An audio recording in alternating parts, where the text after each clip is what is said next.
கோதாய நமஹ. ஸ்ரீமதே ராமானுஜாய நமஹ.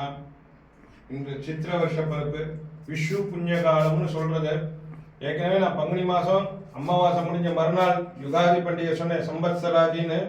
அது சந்திரனை கணக்கு பண்ணி பண்ணுறது, திதியை கணக்கு பண்ணி வருது. இப்போ சூரியனை கணக்கு பண்ணுறதுக்கு மேஷராசிக்கு சூரியன் வரான். அதனால இது விஷு புண்ணிய காலம்னு சொல்லி சௌள மாசம்னு சொல்றது. தமிழ் என்ன கேரளா என்ன எல்லாத்துலேயும் இது புத்தாண்டா கொண்டாடுற நாள் இது. இன்னைக்கு ஆண்டாளுக்கு விசேஷமான அலங்காரமும் பட்டுப்புடவையும் சாத்தின்னு இருக்கார்.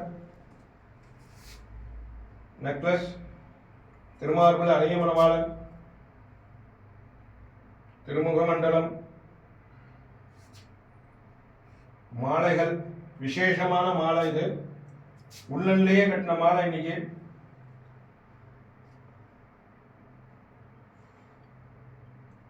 இது ரொம்ப விசேஷமான காலமா சொல்றது. இன்னும் என்ன, நம்ம எல்லாமே இன்னைக்கு ஒரு கூட்டு பிரார்த்தனையா பண்ணணும். இன்னைக்கு எவ்வளவோ பிரச்சனைகள் நடந்துட்டு இருக்கு உலகத்துல. அதுக்கு நம்ம எல்லாருமே, எல்லா ஜீவராசிகளும் எல்லாம் நன்னா நடக்கணும், நல்லாவே சரி பண்ணணும்னு சொல்லி நம்ம பிரார்த்தனை பண்ணிக்கணும் எல்லாருமே. சனாதன தர்மத்துல அதை தான் சொல்ற கூட்டு பிரார்த்தனைன்னு பேரு. அப்பதான் உலகம் செழிப்பா இருக்கும். ஸ்ரீமத் ஜெய் விஷ்ணு சித்தாரிய மனோநந்தன ஏதுவே நந்தநந்தன சுந்தரியை கோதாயை நித்தியமங்கலம். கடல் சூழ்ந்த மண்ணுலகம் வாழ எல்லாருக்கும் புத்தாண்டு வாழ்த்துக்கள், ஆசீர்வாதங்கள். சனாதன தர்மம் மேலும் மேலும் வளரணும்.